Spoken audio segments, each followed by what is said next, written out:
issued a severe thunderstorm warning for southeastern Ness County in west central Kansas, southwestern Rush County, until 8 p.m.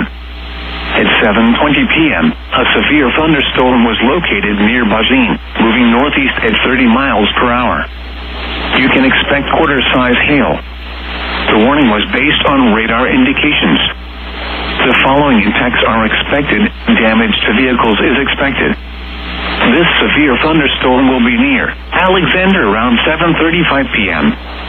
Other locations in the path of the severe thunderstorm include Nakoma, McCracken, Hargrave, and La Crosse.